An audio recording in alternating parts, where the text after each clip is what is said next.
Hello guys, welcome back to our channel. അപ്പോൾ നമ്മൾ വെറുതെ ഇരിക്കുന്ന സമയത്ത് ചിക്കനൊക്കെ ഒന്ന് കഴിക്കാൻ തോന്നുകയാണെങ്കിൽ നിങ്ങളിതൊന്ന് ട്രൈ ചെയ്ത് നോക്കുക. നല്ല അടിപൊളി ആയിട്ടാണ് ചിക്കൻ വറുത്ത മസാല. അപ്പോൾ നമ്മൾ വെളുത്തുള്ളി ഇഞ്ചി നന്നായിട്ട് ചതച്ചെടുക്കുക. ആ ചതച്ചരച്ച് വെച്ച വെളുത്തുള്ളിയും ഇഞ്ചി നമ്മുടെ ചിക്കനിലേക്ക് ആഡ് ചെയ്ത് കൊടുക്കുക. ഞാനിപ്പോൾ നീക്കി വെച്ചത് നമ്മുടെ ഇഞ്ചിയുടെ നാരാണ് കേട്ടോ, വേറെ ഒന്നുമല്ല. അപ്പോൾ നമ്മൾ നന്നായിട്ട് അതൊന്ന് മിക്സ് ചെയ്ത് കൊടുത്ത ശേഷം നമ്മുടെ ചെറുനാരങ്ങയുടെ പകുതി എടുത്തിട്ട് അതിൻ്റെ നീര് നന്നായിട്ട് പിഴിഞ്ഞെടുക്കുക. നമ്മുടെ പൊടികളായ മഞ്ഞൾപ്പൊടി, മല്ലിപ്പൊടി, മുളക് പൊടി, കുറച്ച് ചിക്കൻ മസാല, ഇതൊക്കെ ഒന്ന് നന്നായിട്ട് ആഡ് ചെയ്ത് കൊടുക്കുക. അതിനുശേഷം നമ്മുടെ ഒരു മുട്ടയുടെ വെള്ളയും കൂടി സെറ്റാക്കി കൊടുത്തു കഴിഞ്ഞാൽ നമ്മുടെ മിക്സ് റെഡി ആയിട്ടുണ്ട്. നമ്മളൊരു പാൻ വെച്ച ശേഷം അതിലേക്ക് നല്ല കോക്കനട്ട് ഓയിൽ ഒഴിച്ച് കൊടുക്കുക. കുറച്ച് കറിവേപ്പിലയും കൂടി ആഡ് ചെയ്ത് കൊടുക്കുക. അത് പൊട്ടിത്തെറിച്ച് കഴിയുമ്പോൾ നമ്മുടെ ചിക്കൻ ഒന്ന് ഫ്രിഡ്ജിൽ വെച്ചിട്ടുണ്ടായിരുന്നു കേട്ടോ, ഒരു 5 മിനിറ്റ്. അതെടുത്തിട്ട് നമ്മൾ ഈ വെളിച്ചെണ്ണയിലോട്ട് ഇട്ട് കൊടുക്കുക. നമ്മളാദ്യം മീഡിയം ഫ്ലെയിമിൽ വെച്ചിട്ട് വേണം കേട്ടോ ഇത് വേവിച്ചെടുക്കാൻ. അപ്പോൾ കുറച്ച് ഇതിൻ്റെ വെള്ളമൊക്കെ ഒന്ന് ഇറങ്ങും.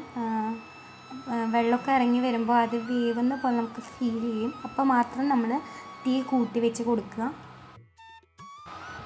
ഇപ്പം നല്ല വെള്ളമൊക്കെ ഒന്ന് ഇറങ്ങി വന്നിട്ടുണ്ട്. അപ്പം നമുക്ക് തീ കൂട്ടി വെക്കാം കേട്ടോ. തീ കൂട്ടി വെച്ച് കുറച്ച് കഴിയുമ്പോൾ നമ്മുടെ ഇത് വറുക്കാനായിട്ട് ഫ്രൈ ആവാനായിട്ട് തുടങ്ങും. നല്ല ഫ്രൈ ആയി കഴിഞ്ഞിട്ടുണ്ടെങ്കിൽ നമുക്കതൊന്ന് മാറ്റി വയ്ക്കാം.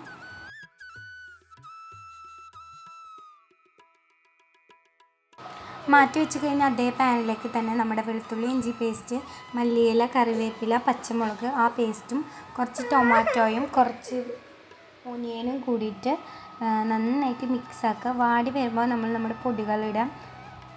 അപ്പം നമ്മുടെ പൊടികളായ മല്ലിപ്പൊടി, മഞ്ഞൾപ്പൊടി, മുളക് പൊടി ഇത് മൂന്നും ഇട്ട് കൊടുത്തിട്ട് നന്നായിട്ട് മിക്സ് ചെയ്ത് കൊടുക്കുക. നമുക്ക് കുറച്ച് ചെറുനാരങ്ങയുടെ നീര് കൂടി ഒഴിച്ച് കൊടുക്കാം. നമ്മുടെ വറുത്ത് വെച്ച് ചിക്കൻ ഫ്രൈ അത് നമുക്ക് ഇതിൽ ആഡ് ചെയ്ത് കൊടുക്കാം. എന്നിട്ട് നന്നായിട്ട് മിക്സ് ചെയ്ത് കൊടുക്കുക. ഒനിയനൊക്കെ ഒന്ന് മുരിഞ്ഞ് വരുമ്പോൾ നമുക്ക് നമ്മുടെ തീ ഓഫാക്കാം.